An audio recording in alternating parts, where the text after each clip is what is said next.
Santa Claus and the Christ Child. Taken from the fairy tale book. It had been raining all day, and the mist hung so heavily over the bay that the veiled waters tossed their troubled billows in unseen restlessness, like the swelling of an aching heart that the mantle of a fair face covers. Down Pine Street 100 rills were rushing, as though each had its special and important mission to perform in advancing the prosperity of the Queen City of the Pacific. Men passed along fearlessly, cased in the invulnerable armor of india-rubber coats and glazed caps, and now and then a woman dared to trust her dainty little feet to the mercy of mud and water. Minnie Bell had been very uneasy all day, for she had been promised the pleasure of a walk on Montgomery Street, and she intended to choose a few rare gifts from all the Christmas treasures that brightened the gay shop windows. Minnie had not yet learned the woman's lesson, to smile when the heart aches, and be gentle in disappointment, so tears filled her large blue eyes, and the rosy lips pouted with vexation, as she looked out on the pouring rain. Her mamma was a fair, dashing woman, who loved Montgomery Street as well as Minnie herself, doted upon the theater, opera, and everything gay, but of all things in the world, disliked to be annoyed by the petulance and nonsense of children. She lay all day upon a luxurious couch, reading Les Miserables, leaving Minnie, poor little miserable of the household, to take care of herself, and thus I found her alone in the hall, picking in pieces the flowers of a pretty worsted lamp mat, the very spirit of discontent and mischief. It takes so little to make a child happy, that I am always sorry to see a shadow upon their young faces at the time when this life should be all sunshine, so I called the little one to me, and taking her upon my lap, told her the story of Santa Claus and the Christ Child. More than 1800 years ago, one fair bright night, when the moon was casting her floods of silver light upon the mountains and valleys of Judea, it seemed to pause in worshipful wonder over the little village of Bethlehem. Diamonds sparkled in the dewdrops, and emeralds in the green grass of the meadows, where the shepherds fed their flocks by night. The shepherds were amazed, as the holy light shed its soft brilliancy around them, and even the grazing flocks forgot the dewy grass, as a sweet, unknown voice, from the viewless air, told them how that night the fair Christ Child was born at Bethlehem, and lay cradled in a manger, with horned oxen feeding near him.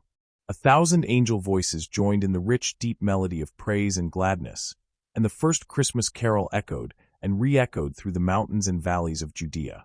Wise men from the east brought golden treasure, jewels, and rare perfumes as offerings to the pure Christ Child. There he lay in the arms of his fair virgin mother, Mary, with all the native beauty of infancy brightening every feature of his lovely face, and that rare halo of divinity about him that even the inspiration of Raphael and Murillo has but half portrayed. These immortal artists had only the colors of earth to paint the brightness of heaven. The wise men bowed in adoration before the Christ Child and worshipped him as their temporal king, and for their rich gifts received blessings, and went away well pleased to their luxurious homes. Then came an old man, trembling with timid humility. He was but a poor keeper of the flocks upon the mountains, and brought only the few pale flowers of winter as tokens of his devoted homage. "Sweet mother," said he kneeling, "I have nothing but these poor flowers and the unchanging love of a devoted heart to lay at the feet of the dear Christ Child. But thrice blessed mother, do not turn away from this humble offering. I bring thee all I have." Smiles, like the golden light of morning, shone upon the face of the fair Christ Child, and he took the flowers more pleased than with all the rich treasures of the East that lay unnoticed around him. The Holy Mother blessed the poor man, and with a voice teeming with maternal love and divine richness, she said, "Thy pure, loving heart is an offering dearer to the Christ Child than all the riches of the world, and these flowers are a fitting token of thy love. Thou shalt not die as other men do, but thou shalt sleep, to awaken each Christmas Eve, and gladden young hearts through all time, and in all lands, with thy welcome Christmas gifts, and the blessing of the Christ Child shall rest upon the spirits of childhood through the holy Christmas season." And thus it is that in all countries we hear of the good Santa Claus, who brings such beautiful presents on Christmas Eve.